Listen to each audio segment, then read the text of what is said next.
A'udzubillahi minasyaitonirrajim. Bismillahirrahmanirrahim. Alhamdulillahirabbil alamin wassalatu wassalamu ala Rasulillah wa ala alihi wa sahbihi ajma'in. Insyaallah memohon kepada Allah Subhanahu wa taala moga-moga diberikan keberkatan dengan majlis kita pada malam ini. Insyaallah kita sama-sama membaca surah Al-Fatihah. A'udzubillahi minasyaitonirrajim. Bismillahirrahmanirrahim. Alhamdulillahi rabbil alamin arrahmanir rahim maliki yaumiddin iyyaka na'budu wa iyyaka nasta'in ihdinas siratal mustaqim siratal ladzina an'amta 'alaihim ghairil maghdubi 'alaihim waladdallin amin. Amin amin amin ya rabbal alamin. Alhamdulillah, kita panjatkan kesyukuran kepada Allah Subhanahu wa taala yang telah memberikan limpah kurnianya kepada kita, memberikan nikmat iman, memberikan nikmat Islam, dan alhamdulillah dapat kita pula selepas daripada itu bersama-sama dalam majlis ilmu pada malam ini. Yang terbaik daripada apa yang diperolehi oleh seseorang adalah apabila dia membaca Quran dan juga memahami Al-Quran. Jadi alhamdulillah kita cuba pada malam ini sebanyak insya-Allah untuk kita cuba memahami daripada mentadabbur sedikit daripada surah-surah pendek, iaitu Juz Amma, ataupun kita akan baca ayat-ayat lazim dalam bahasa Melayunya. InsyaAllah pada malam ni kita akan bersama-sama di satu surah baru, iaitu surah An-Nasr. Surahnya ialah surah An-Nasr, iaitu surah kemenangan ataupun surah pertolongan daripada Allah Subhanahu wa taala. Pada minggu lepas kita telah melihat surah Al-Masad ataupun Al-Lahab, iaitu menceritakan tentang kisah seorang daripada orang yang menentang baginda Nabi sallallahu alaihi wasallam dalam dakwah baginda, iaitu Abu Lahab dan isterinya. Pada malam ini kita tiba-tiba dimunculkan dengan satu ayat pula, dengan satu surah pula, iaitu surah kemenangan dan pertolongan.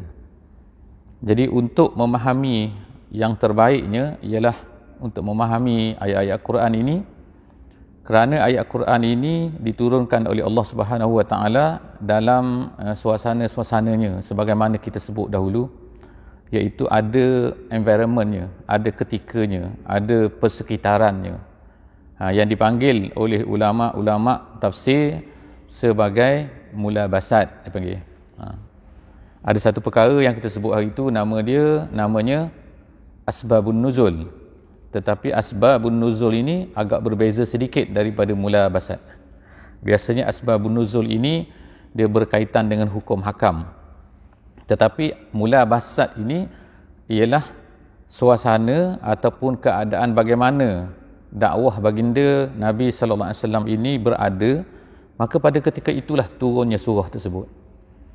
Jadi kalau dulu kita baca surah Al-Lahab ataupun Al-Masad ni, ia berkenaan dengan permulaan dakwah, iaitu ketika mula-mula Nabi ni bercerita dakwah ni kepada orang ramai, bercerita Islam.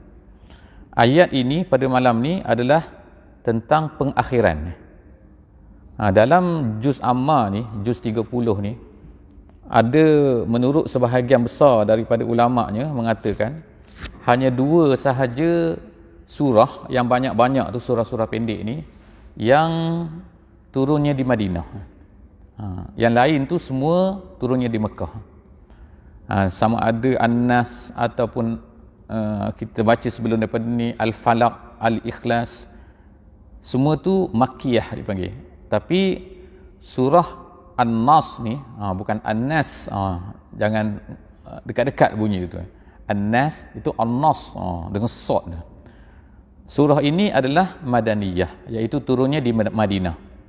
Bila turunnya, dikatakan oleh kebanyakan daripada ulama, diturunkan pada hari Tasyrik semasa Nabi kita berada di Mina.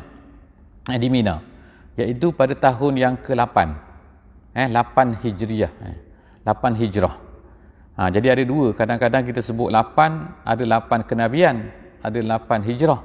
8 kenabian tu masih di Mekah. 8 hijrah masa Nabi kita berada di Madinah. Jadi ayat ini turun dikatakan, disebutkan kerana berlaku peristiwa dua perkara besar yang diberikan oleh Allah Subhanahu Wa Taala kepada Nabi kita. Cerita dia panjang lah, tapi saya cuba ringkaskan. Iaitu bila Allah Subhanahu Wa Taala sebut di sini, a'udzubillahi minasyaitonirrajim, bismillahirrahmanirrahim, iza jaa nasrullah wal fath. Jadi ada dua perkara di situ. Apabila telah datang. Apabila telah datang, yang pertamanya ialah nasrullah. Nasrullah artinya pertolongan Allah. Yang kedua al-fath wal fath, dan pembukaan. Dia tak sebut situ pembukaan apa, tapi ulama-ulama tafsir hampir sepakat mengatakan bahawa pembukaan yang dimaksudkan di dalam surah An-Nas ni ialah pembukaan kota Mekah. Jarak masa di antara kedua-duanya tu ialah 2 tahun. Maknanya yang pertama Nasru tu ulama kata ialah Hudaibiyah. Yang kedua Fathu tu Fathu Mekah. Itu tahun yang ke-8. Jadi maknanya yang pertama tahun yang ke-6, yang kedua tahun yang ke-8. Jarak dia 2 tahun. Lama tu sebenarnya lah kalau ikutnya. Sebab Nabi kita SAW berada di Madinah hanya 10 tahun. Jadi 10 tahun ni macam-macam perkara lah yang berlaku. Kita cerita sedikit insya-Allah untuk kita supaya lebih faham ni. Lebih faham apa ni keadaan bagaimana surah ini turun ni. Kita cuba tengok sedikit tentang Hudaibiyah. Jadi bila Nabi kita SAW ditekan, dahsyatlah kena seksa dan sebagainya semasa di Mekah ni, pada tahun yang ke-10 kenabian, 10 kenabian, tiba-tiba meninggallah 2 orang yang support baginda, iaitu yang pertama Khadijah, kemudian yang kedua Abu Talib. Nabi ni kalau balik ke rumah ada supporter dia, orang yang bagi semangat pada dia, orang yang bagi inilah kita kata bekalan antibody, tu psikologi, emosi. Siapa dia dalam rumah? Khadijah. Bila keluar daripada rumah, takkan Khadijah nak ikut. Ada pula yang support Nabi, iaitu Abu Talib. Seorang Islam, seorang tak Islam. Di luar tak Islam Abu Talib, tapi di dalam rumah Muslimah. Selepas daripada kedua-dua ni meninggal, yang dipanggil sebagai tahun Amu Al-Huzni. Jadi orang Arab ni dia tak ada nombor 1, 2, 3, kita yang ada nombor. Sebab dulu kebanyakan daripada orang Arab ni memang tak pandai membaca, tak pandai menulis. Jadi kalau tahun tu Nabi lahir tahun berapa? Tahun gajah dia kata. Dia tak kata 571 Masihi, tak ada. Nabi tahun bila tu? Tahun sedih dia kata. Kenapa sedih? Kerana Khadijah meninggal, Abu Talib meninggal. Bila kedua-dua meninggal, Allah Ta'ala beri hadiah kepada Nabi, iaitu Isra' Mi'raj, yang insya-Allah hari Khamis ni. Bukan sekarang. Selepas daripada tu hijrah. Selepas 3 tahun tu hijrah ke Madinah. Dulu nama Yasrib, kemudian Nabi tukar nama menjadi Madinah. Tak boleh dah panggil Yasrib. Yasrib ni untuk cerita boleh, untuk baca kisah boleh, tapi kalau nak namakan Yasrib sekarang ni Nabi larang. Tak boleh nama Yasrib ni. Kemudian bila Nabi hijrah ke Madinah, maka orang-orang Quraisy ni yang di Mekah ni tension lah sikit, nak marah. Sebab apa? Orang yang kita nak bunuh terlepas dah. Kemudian dia pergi pula kepada kawan-kawan dia yang ramai tu, supporter-supporter dia yang dipanggil sebagai Ansar. Ansar tu maknanya penolong maknanya. Jadi kita tak berani dah. Dia kata kalau kita pergi ni bahaya. Last kali cuba juga pergi, berlakulah peperangan Badar. Bila berlaku peperangan Badar, habis mati. Bapak-bapak dia, hero-hero dia, ketua-ketua penjahat dia, samseng dia, gangster dia semua mati. Ayah panggil dia, ayahanda dia semua mati lah. Kalau tempat saya lah, gangster-gangster ni, ayahanda dia mati. Tinggal anak-anda je, yang kecil-kecil. Jadi berlaku pula perang Uhud. Konon-kononnya nak balas dendam. Pada tahun yang ketiga. Perang Uhud ni tak tahu menang ke kalah, tak puas hati. Pergi pula sekali lagi. iaitu peperangan Ahzab. Jadi peperangan Ahzab ni ialah bukan hanya orang Quraisy. Bukan Quraisy saja yang pergi ke Madinah ni, tapi Quraisy dan semua orang-orang Arab. Dia panggil semua. Dia seru semua, hai orang Arab semua, jom mari kita ke Madinah, kita hapuskan Muhammad ni. Jadi sebab itulah nama dia Ahzab. Ahzab tu maknanya kumpulan-kumpulan maknanya. Ahzab tu maknanya bukan satu kumpulan tentera, kumpulan-kumpulan. Jadi semua bani-bani, semua kabilah-kabilah Arab ni semua datang untuk kepung ke Madinah tu. 40 hari je. Datang angin semua lari balik. Sebab dah tunggang langgang Angin kuat sangat, kena puting beliung apa semua tu kan. Khemah tercabut, periuk lentang pukang dah tak tahu nak buat apa, lari semua. Kemenangan Jadi tu kemenangan Ahzab. Selepas daripada Ahzab ni, tahun yang kelima, Nabi SAW rasa okey dah, orang Quraisy ni dah. Jadi selepas itulah Nabi SAW tahun yang ke-6, Nabi pun mulalah start bermimpi pergi buat umrah. Jadi orang Arab ni, bagi orang Quraisy ni, mereka ni tinggal di Mekah dan mereka ni seolah-olahnya diberi amanah oleh Tuhan untuk jaga Kaabah ni.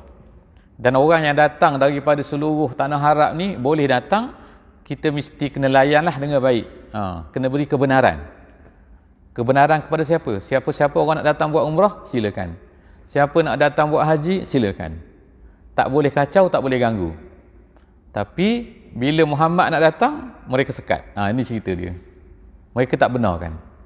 Jadi sebab itulah Nabi SAW ni dah siap dah pergi ke Mekah ni dengan 1,400 orang pada masa tu. 1,400 orang sahabat.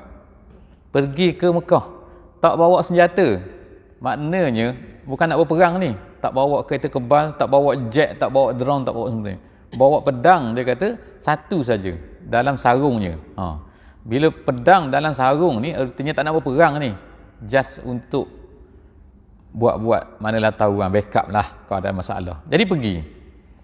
Bila pergi ni, sampai di sepatutnya dah ihram dah ni. Dah niat ihram ni. Niat ihram kalau daripada Madinah nak masuk ke Mekah ni, di Bait Ali lah orang panggil ni. Bait Ali tu maknanya keluar daripada tu, berihram, pergi menuju ke Mekah. Sampai ke Mekah, orang Arab kata no. Quraisy kata no. Tak boleh masuk. Jadi Nabi pun pusing sikit. Lalu ikut Hudaybiyah. Sampai Hudaybiyah berhenti situ. Kita tanya dulu orang Quraisy ni. Orang Quraisy dah get ready ni, dah hantar tentera dia, Khalid semua dah datang dengan tentera-tentera dia ni. Jadi orang Islam berkhemah situ. Kemudian mereka pun hantar wakil. Jadi wakil ni ringkas ceritanya lah, iaitu Saidina Uthman bin Affan. Sebab apa Nabi hantar Saidina Uthman ke Mekah ni? Sebab Saidina Uthman ni banyak family. Dia ni orang besar. Kalau hantar orang lain, takut dibunuh. Jadi hantar Uthman. Uthman pergi berbincang. Mereka layan Uthman. Mereka beri, Uthman, awak nak tawaf. Tapi Uthman kata, no, aku tak nak tawaf. Selagi mana orang Islam tu bersama dengan Nabi tak dibenarkan tawaf, aku tak akan tawaf. Okeylah, dia kata, baik. Awak nak apa? Datang sini. Kami tak nak berperang, nak buat umrah saja, dia kata. Lepas tu nak balik semula ke Madinah. Mereka kata, okey, kami bincang dulu. Lama masa bincang tu. Duk bincang sama tu. Jadi sampai cerita kepada Nabi ni yang duduk berkhemah di Hudaybiyah ni bahawa Uthman telah dibunuh. Jadi bila cerita tu sampai kepada Nabi, Nabi pun bersiap-siaplah panggil semua sahabat 1,400 orang. Nabi berada di bawah satu pokok. Kemudian Nabi kata, kita sekarang kena bai'ah. Bai'ah apa? Iaitu namanya Bai'atul Ridwan dalam tu. Nama dia Bai'atul Ridwan. Bai'atul Ridwan tu sebab pokok tu nama Ridwan. Jadi semua sahabat berbarislah bai'ah kepada Nabi, iaitu apa? Sanggup mati. Apa-apa terjadi lepas ni, walaupun senjata tak ada, tapi kita akan lawan walaupun apa yang jadi ni. Sebab apa? Uthman telah dibunuh. Jadi selepas daripada tu, orang Quraisy pun takut. Lalu mereka pun datanglah kepada Nabi, lalu berlakulah yang kita panggil sebagai perjanjian Hudaybiyah. Jadi Hudaybiyah ni penting. Sebab apa? Bila Hudaybiyah ni, walaupun setengah-setengah pada sahabat pada masa tu mereka rasa macam tak boleh ni Hudaibiyah ni. Sebab apa? Macam rugi kita. Kenapa rugi kita? Sebab antara isi dia ada empat benda. Tahun ni mesti balik, tak boleh buat umrah. Datang tahun depan. Tahun depan tu makna tahun yang ke-7. Yang keduanya, kita tak akan perang selama 10 tahun, dia kata. Quraisy tak akan berperang dengan Nabi, dengan Muhammad selama 10 tahun. Yang ketiga, kalau ada siapa-siapa yang lari daripada Mekah pergi ke Madinah nak masuk Islam, Muhammad kena hantar balik. Tapi kalau siapa-siapa yang lari daripada Madinah pergi ke Mekah, orang Mekah tak perlu hantar balik. Yang ni poin ni orang Saidina Umar nak marah sikit ni. Tak setuju ni. Macam mana boleh jadi macam tu? Dia kata, kita kan Islam, kita kan betul. Macam mana boleh macam ni? Kalau orang lari daripada kita pergi ke Mekah, orang Mekah tak perlu hantar balik. Kalau orang lari daripada Mekah datang ke Madinah, kita mesti hantar balik. Itu dia tak setuju sikit. Nabi kata tak apa, sabar. Awak fahamlah nanti. Awak tak faham benda ni. Jadi akhirnya ceritanya, rupa-rupanya Hudaibiyah ni inilah yang disebutkan dalam surah ini, iaitu dipanggil sebagai Nasrullah, pertolongan Allah. Iaitu apa? Orang Quraisy tak boleh dah serang Nabi. Jadi Nabi apa lagi? Bila balik saja pada tahun yang ke-6 ni, Nabi tengok ada depan dia satu lagi saja, musuh yang besar bagi orang Islam ni, iaitu Yahudi. Lalu berlakulah selepas daripada tu, nama dia peperangan Khaybar. Khaybar ni tak ada kaitan dengan orang Quraisy. Jadi Quraisy tak boleh kacau. Jadi Nabi hapuskan orang Yahudi di Khaybar ni. Habis semua Yahudi, sampailah hari ni orang Yahudi tak dibenarkan masuk ke dalam tanah Arab. Ikutnya lah, ikut hukum dia. Tapi kalau masuk juga tu, tak tahulah saya. Tapi ikut hukumnya itu, Saidina Umar kata, kami tak benarkan mana-mana Yahudi masuk ke semenanjung tanah Arab. Itu satu perkara, iaitu yang dipanggil sebagai Iza Ja'a Nasrullah. Habis satu. Tahun yang ke-7 berlaku Khaybar. Nabi menang.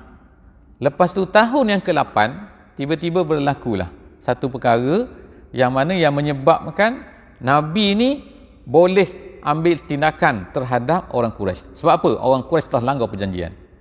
Lalu berlakulah Fathu Mekah. Jadi Nabi pun pergi, dan ada satu cerita sikitlah di sini, iaitu Nabi tak beritahu nak pergi Fathu Mekah ni.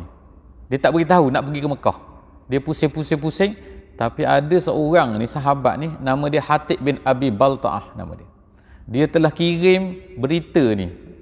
Dia guna courier ni. Bukan guna DHL. Dia guna seorang perempuan. Tu. Nabi tak beritahu. Nabi beritahu kepada beberapa orang sahabat saja. Kita akan pergi ke Mekah. Kita akan pergi tawan Mekah. Tapi Nabi tak beritahu siapa-siapa. Sahabat-sahabat yang besar-besar saja. Tapi Hatib ni sahabat besar. Tapi dia ni, dia beritahu kepada, sebab ramai family dia di Mekah ni. Dia takut nanti kena bunuh. Jadi dia hantar berita, buat surat, masuk dalam sanggur seorang perempuan. Seorang perempuan tu berjalan, Nabi dapat wahyu. Nabi dapat wahyu apa? Ada seorang perempuan telah bawa surat tu. Jadi Nabi hantar Ali radhiyallahu anhu kejar perempuan ni. Sampai dekat dengan, tak sampai lagi, baru keluar daripada Madinah. Tangkap perempuan ni. Perempuan ni kata tak ada apa-apa. Dia kata, aku berjalan je, aku nak pergi berjalan. Ali kata, tak mungkin Nabi bohong, mesti Nabi betul. Kalau kamu tak beri kepada kami surat ni, kami akan buka pakaian kamu, telanjangkan kamu. Jadi dia takut. Lalu dia keluarkan surat daripada ni. Surat itu mengatakan Nabi SAW akan pergi ke Mekah, akan serang Mekah. Jadi terbongkar rahsia tu. Jadi Hatib bin Abil Bata'ah ni nak dibunuh oleh Saidina Umar, cerita dia. Jadi kemudian Nabi pergilah buka Fathu Mekah ni. Akhirnya tak ada orang melawan di Mekah ni. Orang Mekah dah takut semua dah. Sebab apa? Mereka ni bila salah, mereka takut, rasa bersalah. Mereka buat satu perkara yang langgar perjanjian. Jadi akhirnya Allah Ta'ala beri kemenangan kepada orang Islam. Habis sini ayat yang pertama tu, Iza Ja'a Nasrullah wal Fathu. Jadi dua-dua sekali dalam ayat ini Allah Subhanahu Wa Ta'ala sebut Nasrullah, pertolongan Allah. Jadi ulama-ulama tafsir kata dia sebut Nasrullah. Nasru ni maknanya suatu benda ni kalau Allah Subhanahu Wa Ta'ala tak tolong, kita tak akan dapat. Nabi SAW dah berusaha dah. berusaha dakwah, berusaha begini, berusaha begitu kan. Tapi kalau Allah Ta'ala tak tolong, tak dapat. Hidup kita macam tu juga dalam hidup kita seharian lah pada hari ini ni. Kalau Allah Ta'ala tak tolong kita, kita tak akan dapat. Kita ni, apa yang patut kita buat? Disuruh oleh Allah Subhanahu Wa Ta'ala untuk berusaha. Jadi usaha ni, itu yang disuruh. Kalau kata pelajar lah ni, pelajar. Dia pergi sekolah, dia pergi universiti, dia belajar. Allah Ta'ala suruh apa dia? Suruh baca buku. Suruh study. Suruh buat ni, buat ni. Itu usaha. Tapi result dia, Allah Subhanahu Wa Ta'ala. Sebab itulah kita ni sebagai manusia, kita tidak boleh, kita tidak diberi pahala dan dosa kerana hasil. Tapi kita diberi dosa dan pahala kerana usaha. Kalau kita nak datang, ulama kata, kita nak datang masjid, nak datang sini ni, majlis ni, tiba-tiba tamu datang, kata, tak boleh datang. Tiba-tiba tayar pancit, kereta rosak tengah jalan. Ulama kata, walaupun kita tak sembahyang jemaah, sebagai contohnya di masjid, tapi kita dapat pahala. Pahala apa? Pahala sembahyang jemaah. Walaupun kita tak sembahyang jemaah. Ada juga orang sembahyang jemaah, tapi tak dapat pahala jemaah. Sebab apa? Sebab riak. Sebab tak ikhlas. Sebab nak tunjuk pada orang. Sebab nak masuk, apa lagi? Nak masuk berita. Ataupun nak apa-apa lah, nak nama, maka dia tak dapat pahala. Walaupun penat dia. Dah sampai ke masjid, kena tunggu imam, tapi tak dapat pahala. Jadi sebab itulah, apa-apa ni hasil ialah daripada Allah Subhanahu Wa Taala. Nabi kita berusaha. Nabi ni dapat gelaran ulul azmi. Ulul azmi ni maknanya seorang yang mempunyai keazaman yang kuat. Nabi-nabi ni ada 5 saja ulul azmi, iaitu Nabi Musa, Nabi Nuh, Nabi Isa, Nabi Muhammad dan juga Nabi Ibrahim. M-I-M-I-N. Itulah masa kecil dulu duduk hafal tu. Jadi kan, Nabi Musa, Nabi Isa, Nabi Muhammad, Nabi Ibrahim, Nabi Nuh. Gitu, mudahnya. Min gitu. Min. Jadi tu dalam Quran sebut tu, nama dia ulul azmi. Ulul azmi. Ulu tu maknanya yang mempunyai. Azmi tu mempunyai keazaman yang kuat. Maknanya nak sungguh-sungguh. Bersungguh-sungguh buat tu. Nabi Muhammad ni bersungguh-sungguh. Tapi nampak pada mula-mula tu macam tak menang. Macam tengok, kena halau. Lepas tu kena seksa kawan-kawan dia, sahabat-sahabat dia, semua kena macam ni. Kena pula pindah ke Madinah. Kalah pula peperangan Uhud pula, tercabut gigi. Kita tak pernah tercabut gigi. Pergi cabut gigi ada, tercabut gigi berperang tak ada. Jadi macam-macam kena. Nampak macam kalah. Perang Ahzab kena kepung. Kemudian tiba-tiba tahun yang ke-6 Allah Ta'ala beri kemenangan. Sebab itulah Allah Ta'ala kata, kemenangan ni datang daripada Allah Subhanahu Wa Ta'ala. Iza ja'a Nasrullah. Dalam bahasa Arab satu juga, dalam bahasa Arab ni ada, kalau kata datang ni ada 2 perkataan dia guna. Yang pertamanya ja'a dalam bahasa Arab. Yang kedua ata. Ni kalau orang belajar Arab lah, sikit je. Ja'a tu maknanya datang, ata pun maknanya datang juga. Gitu kan. Oh, dia dah datang dah, ja'a. Oh, dia telah datang dah, ata. Tapi dalam Quran, kalau dia guna ja'a, menunjukkan perkara tu besar. Bukan perkara kecil-kecil ni, bukan perkara main-main ni. Perkara ni sangat besar. Sebab itulah jadi pertolongan Allah ni adalah satu benda yang besar. Jadi kita kena ingat macam itulah sentiasa, insya-Allah ada orang dapat kemenangan Allah ni semasa hidup dia. Sebagaimana Nabi kita sallallahu alaihi wasallam. Ada orang tak dapat. Dia hanya minta kepada Allah, dia berusaha dan dia akan dapat pahala. Insya-Allah walaupun tak dapat apa ni yang dikatakan pertolongan tu kan. Allah Taala mungkin tak tolong kita di dunia kan. Tapi diberi kepada orang lain selepas daripada kita mungkin. Tapi di akhirat pasti akan dapat. Tu yang pertama iza jaa nasrullah wal fath, bila telah datang. Yang keduanya ra'aitan nas yadkhuluna fi dinillahi afwaja. Kamu akan lihat manusia. Manusia macam mana? Yadkhuluna fi dinillah, akan masuk ke dalam agama Allah secara afwaja. Dalam Quran ada kadang-kadang disebut perkataan agama ni, perkataan din, kata din tu din tu maknanya agama lah. Kadang-kadang kita baca tu maliki yaumiddin, maliki yaumiddin, hari agama, tapi sebenarnya situ bukan hari agama, hari pembalasan maksudnya. Jadi din tu dia boleh makna pembalasan, boleh makna agama. Tapi dalam Quran kalau nak sebut tentang pegangan, dia akan sebut biasanya din tu maksudnya ialah akidah dan juga cara hidup kita. Dua-dua sekali. Akidah dan juga cara hidup dipanggil din. Tapi ada satu lagi perkataan dalam surah Al-Baqarah. Allah Ta'ala sebut ini, walan tarda ankal yahudu walan nasara hatta tattabi'a millatahum. Millah dia begitu. Millah pun agama juga kalau ikut terjemahan je.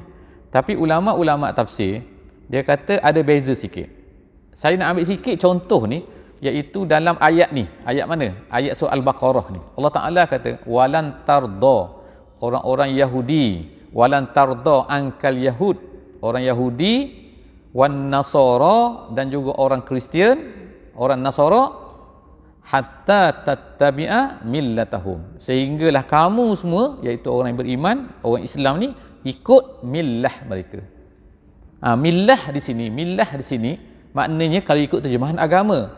Tapi kalau ikut penjelasan ulama, dia kata millah ni tak semestinya agama.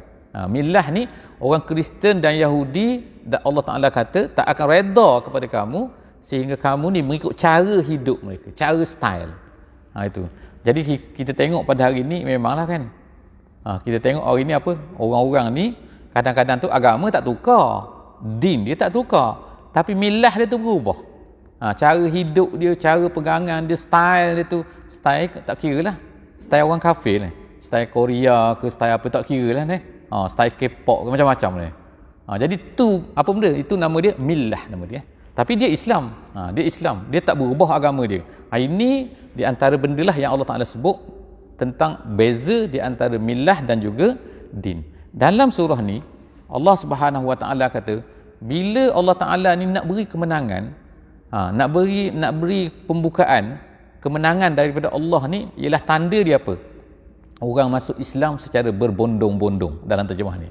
Berbondong-bondong ni jama'atun. Setengah ulama kata iaitu memang betul. Dalam sejarahnya orang masuk Islam semasa di Mekah ni hanya lebih kurang 300 saja. 300 orang saja. Kemudian masa sebelum daripada perjanjian Hudaibiyah yang masuk Islam tu 3,000 sahaja. 3,300 Mana 300 masa di Mekah 13 tahun. Bila sampai ke Madinah 6 tahun ada jadi 3,000. Tapi bila datangnya pembukaan kota Mekah ni, orang Islam mendadak ramai sangat ni, sampai dikatakan jumlah dia 100,000 lebih. Maknanya 100,000 tu pada masa tu sangat ramai lah. Kalau kita kata tak sampai lagi sampai negeri kita ni, negeri kita ni 400,000. Tapi zaman dulu tu sebab orang Mekah masa tu kecil lagi. Mekah tu bandar dia kecil, dalam 10,000 orang aja, tak ramai. 10,000 orang saja. Jadi bila 300 orang tu memanglah sikit. Tapi bila 100,000 orang selepas daripada tu, iaitu zaman Nabi SAW selepas daripada ni, selepas daripada buka kota Mekah, selepas daripada pertolongan Allah, selepas daripada Hudaibiyah, dia jadi 100,000. Jadi maknanya sangat-sangat ramailah. Sebab itulah Allah Ta'ala kata sini, itulah tanda bila Allah Ta'ala nak beri kemenangan. Jadi kita ni sebagai orang Islam ni, yang hidup pada hari ni, kita yakin, kena yakin. Iaitu apa? Yang penting ni kita ni kena berusaha. Berusaha untuk sebarkan Islam ni. Tapi siapa yang boleh sentuh hati manusia? Yang boleh menyebabkan manusia tu rasa nak kan? Kita contohlah kata kan. Kita tengok orang ni macam makin jauh daripada agama. Sebab apa? Sebab gini-gini. Kita tak tahu kan. Yang penting kita berusaha. Kemungkinan Allah Ta'ala ni akan beri pertolongan. Bila Allah Ta'ala beri pertolongan, berlaku satu peristiwa je. Sebagai contoh lah kita kata kan. Sebagai contoh. Kita dengar ada orang Islam kena bunuh. Kena tembak dalam masjid hari tu kan. 50 orang mati on the spot kena tembak masuk dalam Facebook. Live mati kena tembak Tapi hasil daripada tu 50 orang mati. Orang-orang yang mati tu yakin kan bahawa dengan peristiwa ni lebih ramai lagi, lebih daripada 50 orang masuk Islam selepas daripada tu. Memang betul. Di negeri tu saja. Di negeri lain tak kira lagi.